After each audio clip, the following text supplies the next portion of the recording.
Seja bem-vindo neste canal. Neste vídeo vamos dar continuidade com a resolução de exercícios relacionados com os conteúdos que temos na matriz. Se ainda não é inscrito, por favor, inscreva-se, ative o sino das notificações. Qualquer dúvida deixe nos comentários. Tudo bem, nós temos aqui um problema onde nós temos que identificar a população, uma amostra e também a variável estatística. Lembrando que nós agora estamos na organização e tratamento de dados. Esses conteúdos aqui fazem parte da estatística. E agora, temos este problema aqui. Uma empresa de refrigerantes, neste caso é a empresa Pepsi, pretende saber o sabor preferido pelos seus clientes na província de Gaza, ok? E aqui querem para que a gente identifique a população. A população é uma coleção de seres com pelo menos uma característica em comum. Tudo bem, aqui estão a falar de clientes, ok? Que consomem refrigerantes. Então, como é que nós vamos poder identificar a população?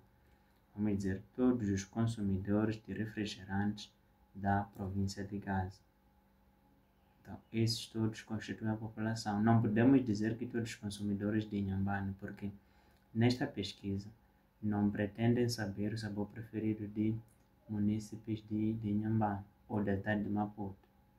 Então, a população são todos aqueles que estão envolvidos na pesquisa. Neste caso, são os consumidores de refrigerantes mais da província de Gaza. E agora, uma amostra. Para poder se extrair a amostra, tem que se incluir todas as características da população. Tudo bem, os consumidores de refrigerantes sabemos todos que as crianças consomem, os adolescentes consomem, os jovens consomem, os adultos, assim como os idosos. Na extração da amostra, nós temos que recordar que é preciso que essa amostra seja uma amostra representativa. Para que a amostra seja representativa, é necessário que tenha todas as características da população. Ok? Então, como é que nós vamos poder extrair? Temos que ir em cada distrito, ok? Vamos selecionar um certo número de indivíduos, mas nesses indivíduos devem existir lá crianças, adolescentes, jovens, adultos e idosos. Como é que vai ser? Nós vamos ir, por exemplo, para o distrito de Belém, ok? Vamos procurar saber qual é o sabor que os jovens gostam, ok? Vamos procurar saber qual é o sabor que os adultos gostam, qual é o sabor que os idosos, crianças,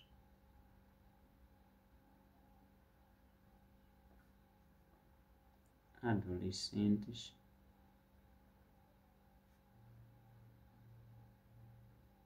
ok? Então vamos procurar saber qual é o sabor preferido para cada grupo dentre esses indivíduos. Tudo bem, suponhamos que os jovens digam que gostam de Fanta Uva, ok? Os adultos também digam que gostam de Fanta Uva, os idosos digam que gostam de Fanta Ananás, as crianças digam que gostam de Fanta Ananás e os adolescentes digam que gostam de Fanta Uva. Este aqui é um exemplo. Então, qual é que será a conclusão neste distrito? Okay? Porque agora estamos em Belém, tudo bem. No distrito de Belém, a conclusão será os clientes, neste caso, preferem Fanta Uva, ou seja, o sabor preferido no distrito de Belém é Fanta Uva. E qual vai ser o critério de seleção? Estamos a falar já dos números. podem ser 20 jovens, 20 adultos, 20 idosos, 20 crianças, assim como 20 adolescentes, ok? Aqui o que é mais importante é termos todas as características da população. Esta amostra aqui não vai ser representativa quando nós excluímos as crianças. Ao excluir as crianças, estamos a dizer que as crianças não consomem refrigerantes. E isso é mentira. Então, sendo assim, essa amostra deixa de ser representativa. Sendo assim, temos que incluir. Okay? Temos que incluir as crianças porque elas também consomem. Esse processo aqui será feito em todos os distritos. Vamos ir para a cidade de Xai-Xai, vamos ir para Choco, entre outros distritos. Então, como é que nós vamos poder saber qual é o sabor preferido? Vamos ir em cada distrito, realizarmos esse trabalho e depois vamos analisar qual é o sabor que está em maior número. E daí que vamos concluir para toda a província. Só que em cada distrito é necessário que tenhamos lá jovens, adultos, idosos, crianças e adolescentes. Em termos numéricos, podemos dizer 500 indivíduos selecionados nos diversos distritos da província de Gaza. Okay? Podemos escrever assim: 500 indivíduos selecionados nos distritos da província de Gaza. Ok? Assim. Então, este número aqui, ok? Esses 500 indivíduos, estamos a falar do somatório de todos os indivíduos que nós selecionamos em todos os distritos. Ok? No total, somam 500. Mais ou menos isso que estamos a tentar dizer. Mas o trabalho vai ser feito desta forma em cada distrito. E agora, variável estatística. Variável estatística é aquilo que pretende analisar. Neste caso, aqui querem saber o sabor preferido pelos clientes. Então, aqui vamos dizer sabor preferido pelos clientes. Essa é a nossa variável estatística. É aquilo que pretendem analisar. Good. Agora temos este problema aqui que nós temos que organizar numa tabela de frequências. Um professor de informática, numa turma de 24 alunos, registrou no final de uma semana o número de horas que cada aluno passou na internet. Okay? Então, os dados estão aqui, são isso. Temos alguns alunos que passaram 2 horas, temos alguns alunos que passaram 5 horas, alguns passaram 3 horas, alguns passaram 6, alguns passaram 4. E agora temos que organizar esses dados numa tabela de frequências. Como é que nós vamos fazer? Tudo bem. No primeiro item, estão a pedir para organizarmos os dados numa tabela de frequências. Aqui nós temos que primeiro compreender aquilo que pretendem analisar. Querem saber o número de horas que cada aluno passou na internet. Então, a tabela está aqui. Vamos poder compreender como é que nós temos que preencher a nossa tabela. Ok? Na primeira coluna, nós vamos escrever a variável estatística, que é aquilo que pretende analisar, que é o número de horas. Então, temos 2 horas, ok? 2 horas por quê? Porque temos este 2, que constitui o número de horas que alguns alunos passaram na internet. Temos o 3, ok? Tem alguns que passaram 3 horas, temos o 3, temos o 4, temos o 5, temos o 6. Se tivéssemos 7, daríamos continuidade, mas assim que os números vão até 6, vamos terminar no número 6. E aqui embaixo vamos colocar total. Tudo bem. Na segunda coluna vai ser a nossa frequência absoluta, que é o número de vezes que um dado se repete. Então representamos por FI, um F minúsculo. E agora, como é que nós vamos preencher o espaço aqui? Vamos nos nossos dados, vamos observar quantas vezes o 2 foi repetido. Temos o 2 aqui e aqui. O 2 foi repetido 2 vezes, então colocamos o número 2. Vamos para o número 3, vamos observar quantas vezes foi repetido. O número 3 foi repetido 2 vezes também, porque temos este 3 e este aqui. Vamos para o número 4. Temos 1, 2, 3, 4, 5, 6. O 6 foi, aliás, o 4 foi repetido 6 vezes. Colocamos o número 6 aqui. Vamos para o número 5. 1, 2, 3, 4, 5, 6, 7, 8. 1, 2, 3, 4, 5, 6, 7, 8, 9, 10. Então, o 5 foi repetido 10 vezes. Por isso que temos o 10 aqui. Vamos para o número 6. 1, 2, 3, 4. O 6 foi repetido 4 vezes, então colocamos o 4 aqui. E depois vamos fazer o somatório. O somatório nos dá 24. E agora, qual é o passo subsequente? Vamos procurar a frequência relativa. Para termos a frequência relativa, temos que levar cada número da frequência absoluta, dividir pelo número total dos dados. Neste caso aqui é o 24. Vamos levar o 2, dividir por 24, levar o 2 de novo aqui, dividir por 24, porque é a nossa frequência absoluta. Levamos o 6, dividir por 24, 10, assim sucessivamente. Agora temos que compreender como é que eu vou obter esses números que tenho aqui. Se não tenho máquina no dia do exame. Tudo bem. Eu tenho 2 dividido por 24. Percebo que o 2 é inferior a 24. Então, dividindo aqui, o resultado vai ser 0, alguma coisa. Porque quando o dividendo, que é este número aqui, for inferior ao divisor, o resultado vai ser 0, alguma coisa. Ok? Então, como é que nós vamos fazer? Uma vez que o 2 é inferior a 24, aqui vamos acrescentar o 0. Aqui ficar 20. Ao acrescentar o 0, significa que aqui também temos que colocar 0, vírgula. Ok? Depois disso, temos que procurar um número que, ao multiplicar por 24, vai dar um número muito próximo ou igual a 20. Vamos colocar o 0, porque 1 vezes 24 vai dar 24, e 24 é superior a 20. Então, 0 vezes 24, 0. Esse 0 vem para aqui, menos. Ok? Continuando, vamos efetuar a subtração aqui. 20 menos 0, 20. E agora, percebemos que estamos no mesmo caso. Aqui vamos continuar com 0, assim sucessivamente. Vamos aumentar um 0 aqui.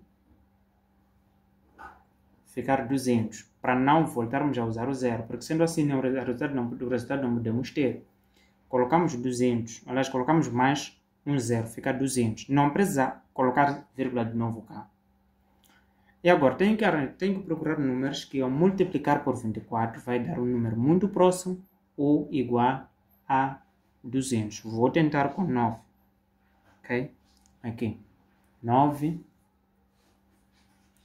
vezes 24. Então, vou usar a forma vertical. 9 vezes 4 é 36. Então, conservamos o 3. 9 vezes 2, 18. Mais 3, 21. Então, fico com 216. Este número é superior a 200. Então, 9 não me favorece. Vou tentar com 8. 8 vezes 24.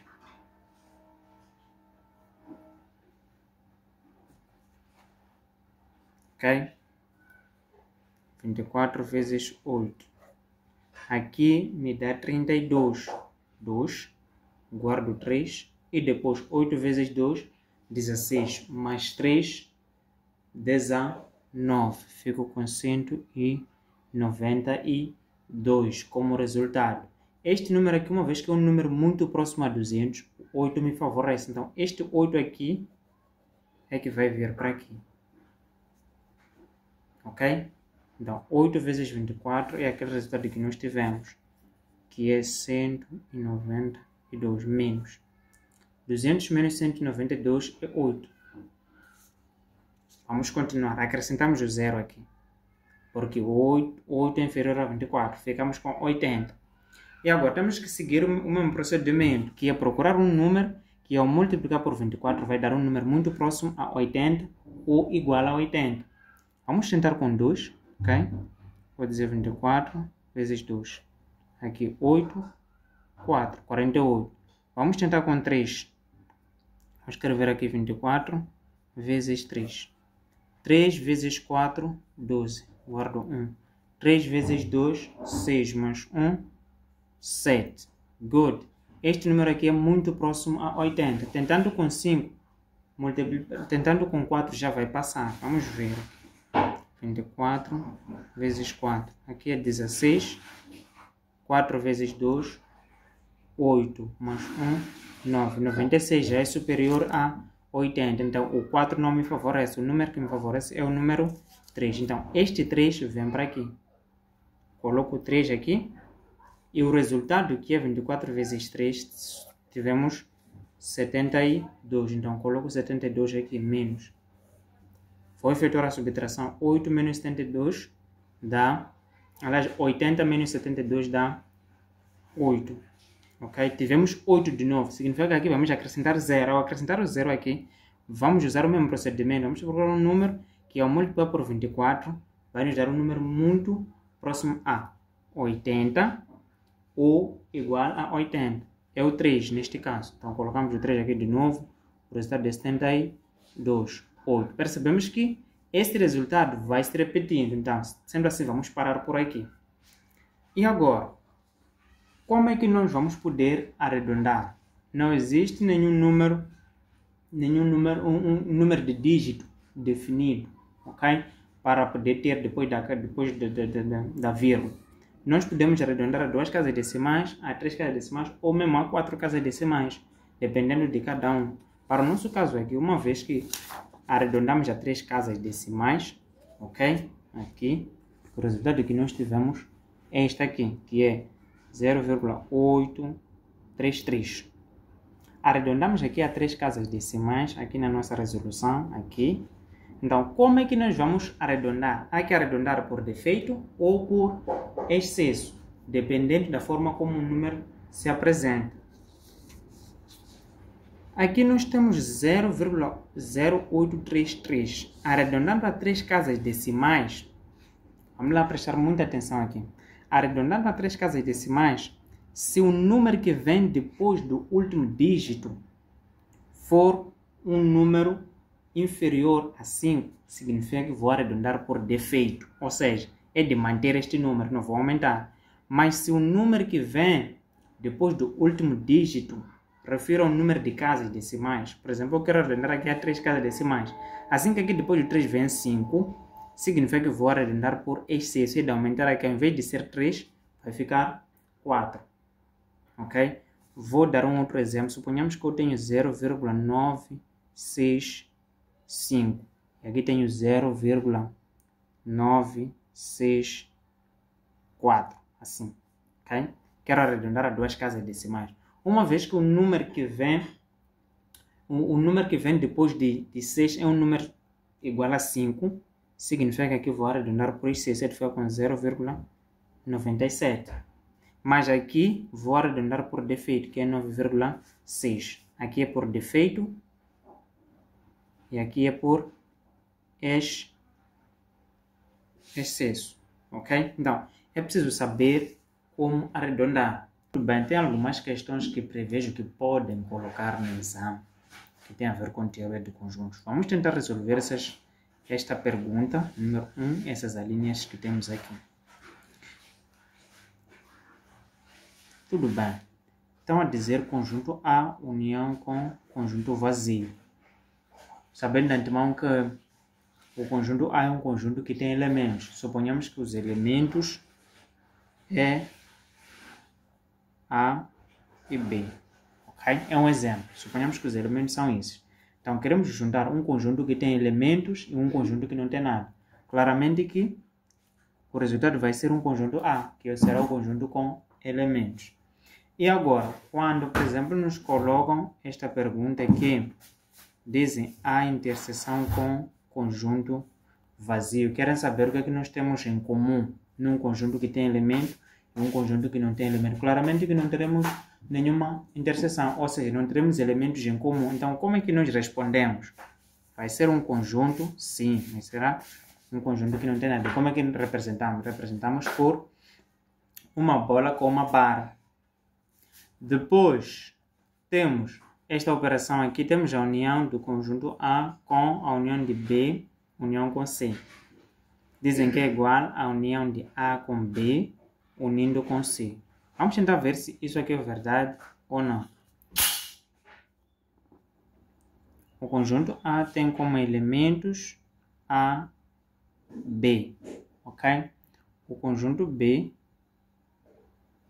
o conjunto sempre é designado com uma letra maiúscula. O conjunto B tem como elementos C, D. E o conjunto C tem como elementos A, E. Ok, vamos deixar assim. E agora, como é que nós vamos efetuar a operação? Primeiro vamos determinar a união de B com C. Estamos a juntar os elementos do conjunto B com os elementos do conjunto C. Ok, então, eu já tenho aqui esses três conjuntos. Queremos efetuar a operação B, união com C, juntar os elementos. Como é que nós vamos fazer a união? Abrimos chavetas, ok? Vamos colocar. Assim que aqui no conjunto C temos o elemento A, vamos colocar primeiro o elemento A, ponto e vírgula, depois colocamos C, depois colocamos o D e por fim o elemento E. Esta aqui é B união com C. Depois vamos juntar os elementos do conjunto A com o resultado que tivemos no B união com C. Ok? É para juntarmos esses elementos com esses aqui. Vamos ter A, B, C, D e por fim E. Esse aqui é o resultado de A união com B, união com C. Agora o que é que falta? Temos que procurar A união com B. A união com B. Temos que juntar esses elementos com esses aqui. Ficaremos com A, B, depois C e por fim D. Assim. E agora, temos que já juntar A união com B, juntando com o conjunto C. Qual é o conjunto C? O conjunto C é esse aqui. Vamos ficar com A, ponto e vírgula, B, ponto e vírgula, C, ponto e vírgula, D, ponto e vírgula, e por fim vamos colocar E, ok? O resultado foi esse, de A união com B, união com C. O resultado é A, B, C, D e E. E A união com B, união com C, o resultado é A, B, C, D, E. Então, sendo assim, é verdade quando afirmam que A união com B, união com C é igual a A união com B, união com C. Então, aqui vai ser verdade. Depois, nós vamos para a linha C. Tudo bem, nós já temos os conjuntos aqui, que é o conjunto A, B e C. O que falta é efetuar as operações, de acordo com aquilo que estão a pedir aqui no exercício. Querem saber a interseção do conjunto A com a interseção de B e C. Interseção são os elementos em comum. Vamos a isso. O conjunto A tem como elementos A, B. O conjunto B tem como elementos C, ponto e vírgula, D. E o conjunto C tem como elementos A, E. Good.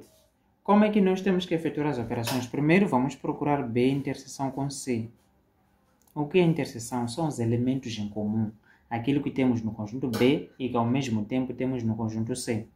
Vamos lá observar. Aqui temos C, aqui não temos. D, aqui não temos. Aqui também não temos. Sendo assim, vai ser um conjunto vazio. Vai ser um conjunto que não tem nenhum elemento. Fica assim. E agora, falta procurar a união, aliás, a interseção com B, interseção com C.